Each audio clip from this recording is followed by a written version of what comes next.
Hi everyone, thank you for joining me. This is Living Divinity. I hope all of you are doing well out there. It's a sunny, cold day here in California. So I'm going to start off with reading a scripture, and it's 1 Kings. It's 22:51 to the end. And it begins with Ahaziah, king of Israel. Ahaziah, son of Ahab, became king of Israel and Samaria in the 17th year of Jehoshaphat, king of Judah, and he reigned over Israel 2 years. He did evil in the eyes of the Lord, because he walked in the ways of his father and mother, and in the ways of Jeroboam, son of Nebat, who caused Israel to sin. He served and worshipped Baal and provoked the Lord, the God of Israel, to anger, just as his father had done. All right, so to be truthfully honest with you, I haven't really read the Bible a whole lot since my grandmother when I was a child. But what I get out of this is there's some sort of generational thing going on here. The mother and father did evil.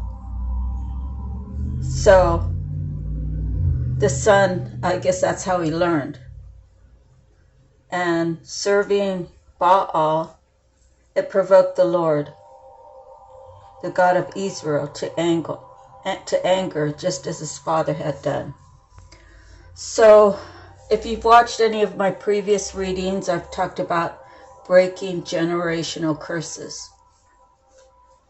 And I myself have that in my family.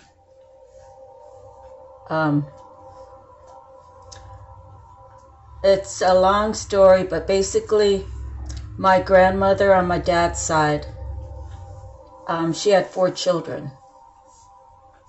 She left them with the family up in Washington, according to what I found on Ancestry. And I reached out to one of the connections, and it was her grandfather that was my dad's brother. But I didn't get too far with her because, the thing is they're all dead and gone. There's no one to ask. So my cousin, who I thought was my blood cousin, MarciaPili, adopted my dad. And my cousin Rennie said that Nick's wife, during her last days, exposed the truth that she knew that my dad Rudy was in fact Nick's son. So when I did the Ancestry, I sent a message to my cousin Rennie and said, "You're not on my list." And he was very confused. And he said, "Why would my aunt lie to you or lie to me?" I said, "I'm not saying she lied. I'm just letting you know that I don't know the activities of my grandmother." So my dad apparently was a Rolling Stone, and we have some of that with our siblings, and it continues on down the pike, and the only thing I can tell you at this point is we have to be mindful of our actions as adults, as young adults. We have to be mindful because whatever burdens we end up making for ourselves, our children have to bear it. The price has to be paid. The indiscretions, someone has to pay for those. So, me being on this platform, I'm hoping that God will see a way for my bloodline to have a better life for future generations, and for me to talk about it, because every family has these things going on. And it's hard for the children. It's difficult for them. And I've been blessed that my daughter, she's just turned 28, and she's learned all those lessons. She knows about red flags. She knows about boundaries. And she took it upon herself to do her own research and seek out the people that could help her figure everything out. And I have been out of her life many years. I left Delaware when she was 11. And I thought that it would make it more easier on her, that her dad and her stepmom would stop harassing her. But it didn't end. And she suffered until her senior year. Then she came out to Hawaii with me. So she disclosed to me that my goddaughter, when I was in that marriage, the goddaughter and my ex-sister-in-law were asking her about me. And they said that they missed me. They said that I spent a lot of time with my goddaughter. And I explained to Emily that her mom really wasn't in the right space, so I would go pick her up on Fridays and keep her a weekend and bring her back. And the rest of the family was, it was just kind of crazy, because when I found out that the child was being left alone, I looked at all the blood relatives and they all were like, we don't know. We know that this is a fact, but what she does with her daughter is their own business, is basically what the mother said. So that's when I stepped in and I said, well, I'll go get her then. So I spent, I don't know how many months, and it didn't really matter to me. I had the time available. I made the time available for the safety of the child.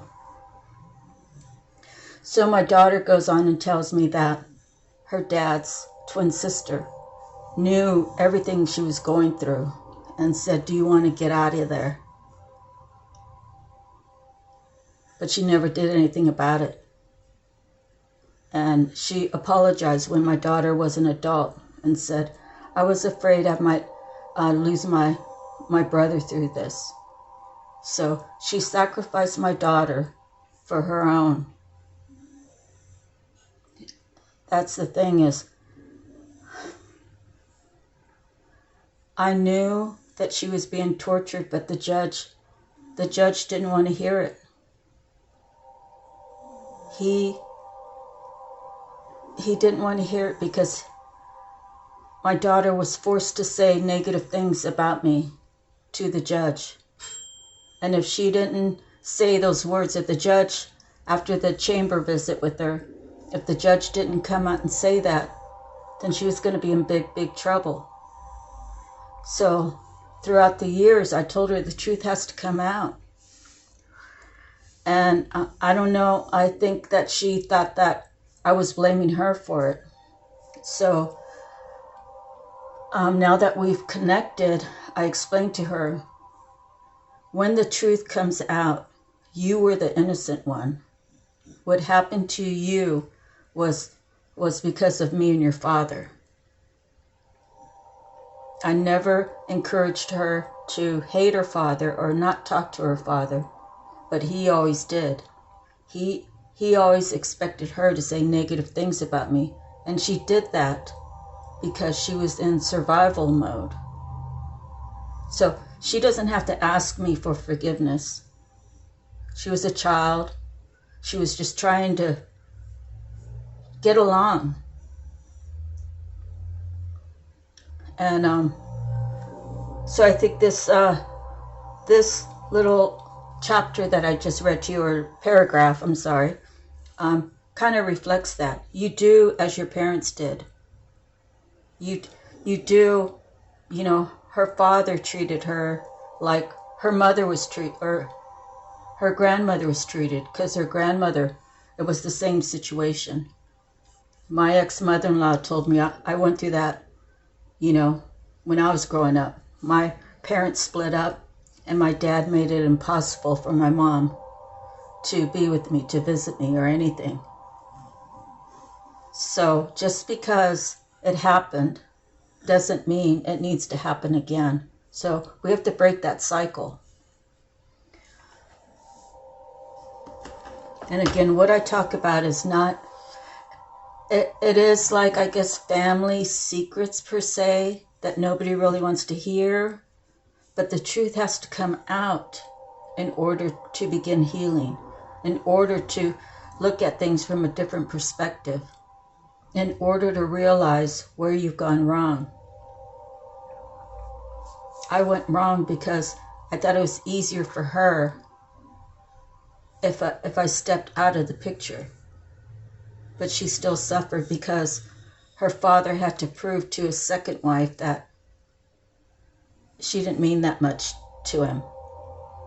And he hurt her to hurt me. Like, to hurt your own child, to hurt another, is very twisted. Okay, so let me get on to the cards.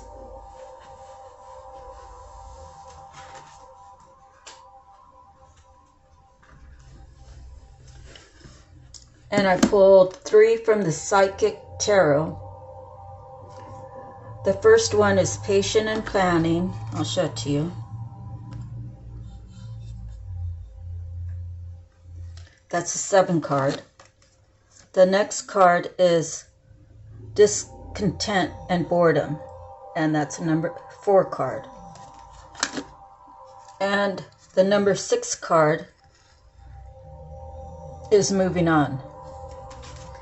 And the bottom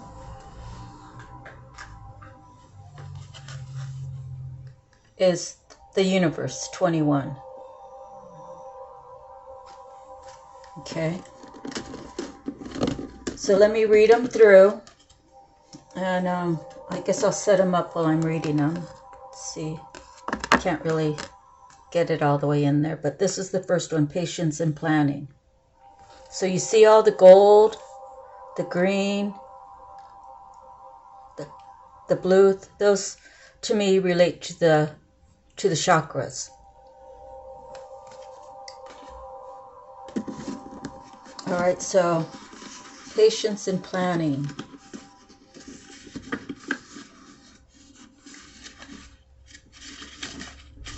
It's considered a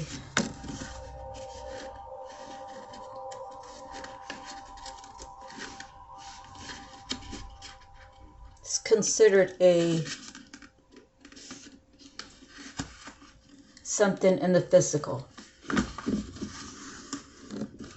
Patience and planning. Good things come to those who wait. This card signifies the qualities of patience and letting go of control. You should now pause, rest, assess, and rethink what's in front of you before continuing. The number 7 physical card reminds you to reevaluate the goals that you're seeking, your finances, and even your relationships. Take the time to review each area one by one, for there's no rush when you're planning for a successful future.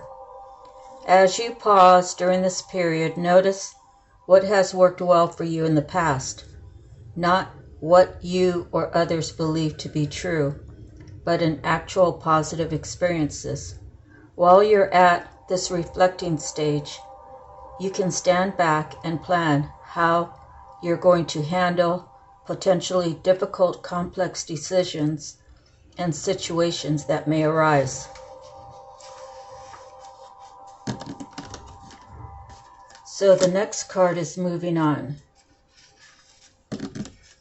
Number 6.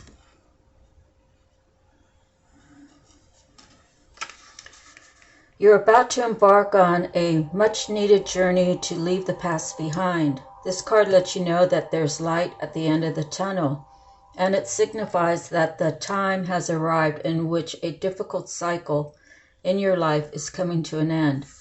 In the traditional tarot, this card also implies traveling or going forward, involving crossing water or even moving abroad. Calmer waters are ahead, and with all the lessons you've learned from past experiences, you're approaching this period having grown, and you're so much stronger for it.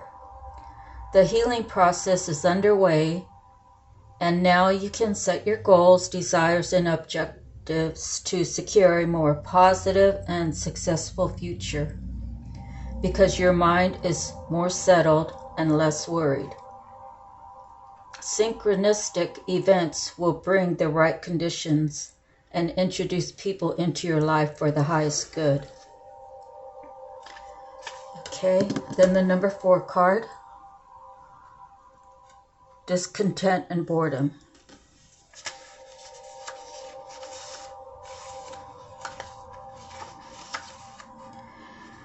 This card signifies a time when you may experience stagnation, discontent, and boredom. Feelings of restlessness and impatience surround you. A relationship, project, or situation isn't moving forward fast enough and could be draining you emotionally and energetically.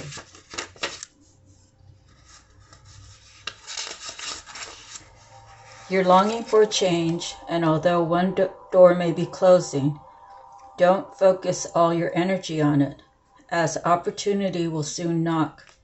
A window or another door could quickly open, and if your attention and awareness isn't focused, you could easily miss it.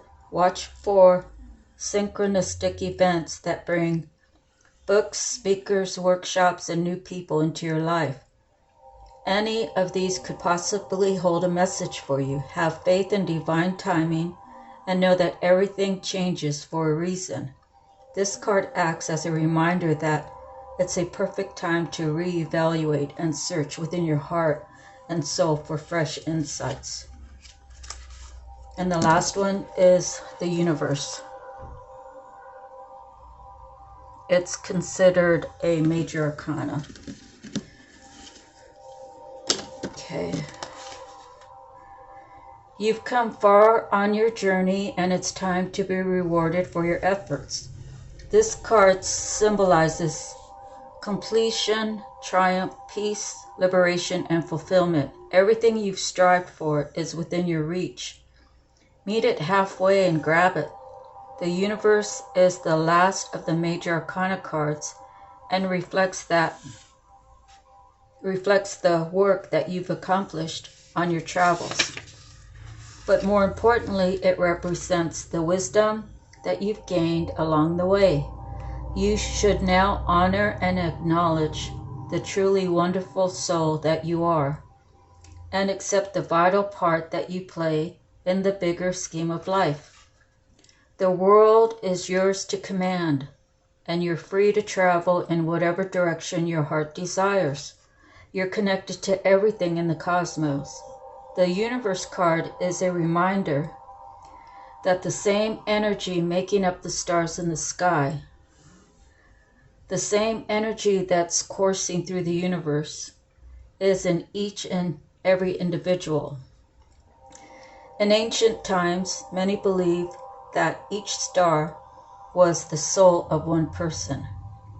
They also believed that these souls shine so brightly to guide others through the darkness, and so too can your wise soul.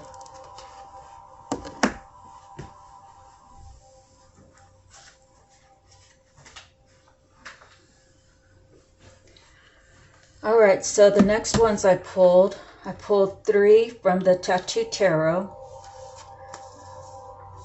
And the first card I pulled, a major arcana, is the Death card.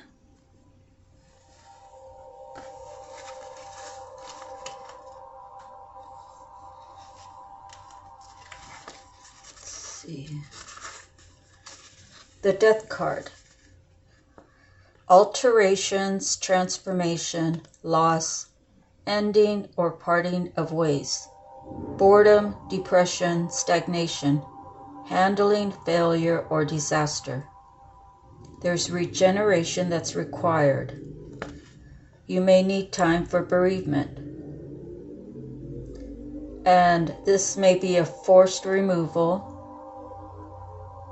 It may make you immobile. Recovery from illness or shock. It's a transition. The next card is the Strength. Okay, so Strength, fortitude, resilience, strength of mind, courage, resolve, confidence, integrity, moral victory, spiritual rectitude, endurance, energy, action, vitality, power, force, could be violent, abuse of power, disgrace, or impotence. And that's probably reversed. The next card is the Ten of Coins.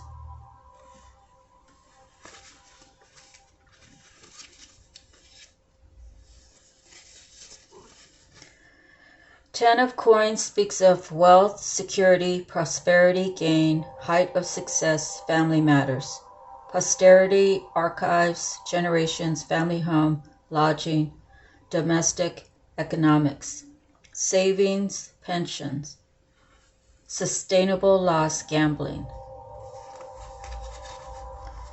And the last card is what was at the bottom, which is the Temperance card.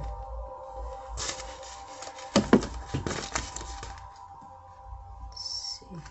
Temperance, moderation, self-control, economy, patience, consolidation, harmony, coordination, successful combination, friendship, recuperation. Upside down, it says unfulfilled desires, discord, stubbornness, hostility, clashing of interest, inactivity, sterility, times, seasons, and climate.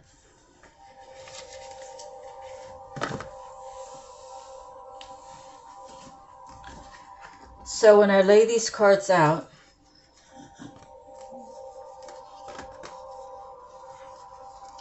I see that there has to be a death to something.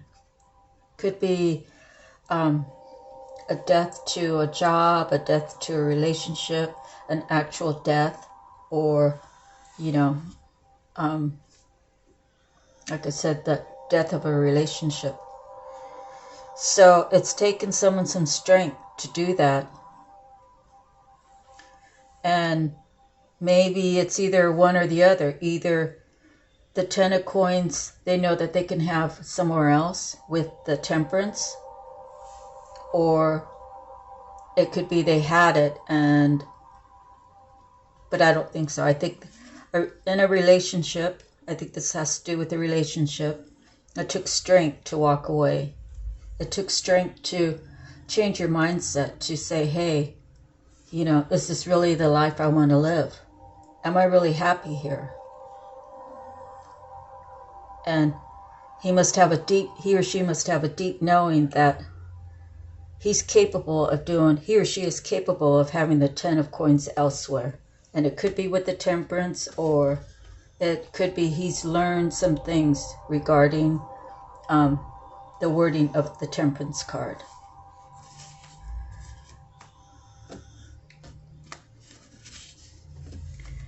So at this point, the reading's over.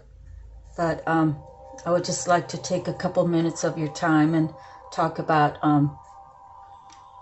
going through that process I went through that process with both of my husbands, like getting the strength to move away. So let me just refer to my second husband. And that way it keeps it just simple. He put me in a dark place, and And I kept allowing it, allowing it, allowing it. I kept telling him, every day's a new day. Let's do better. Let's have a good day today. And it was funny, after could have been a couple of years, I kept saying that every day. After that, I didn't say it anymore. He actually said, why, you're not going to say, let's have a good day today? Let's start a new day. It's a new day. I was like, why should I? It gets ruined every day. So why should I even put forth the effort? So over time, this positive person that I was, he was winning his battle against me, because he didn't want me to be there.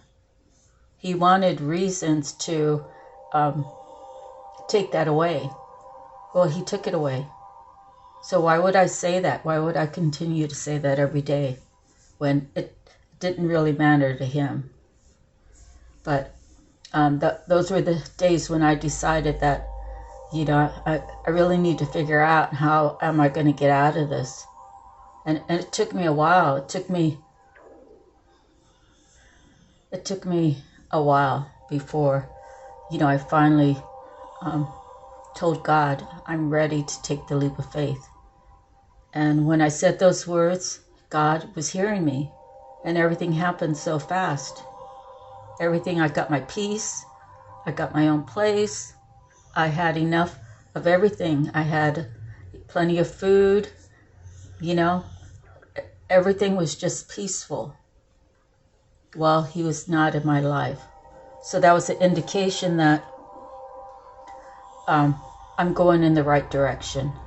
So again, when we split up and he got his plane to move to Vegas, I did invite him to stay with me the last 5 days, because I didn't want him to think that I hated him.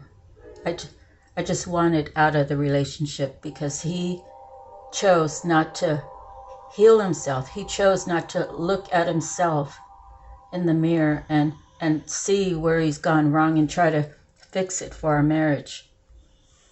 So we're not all blessed to have someone for 50 years. Those of you who do, cherish it, appreciate it,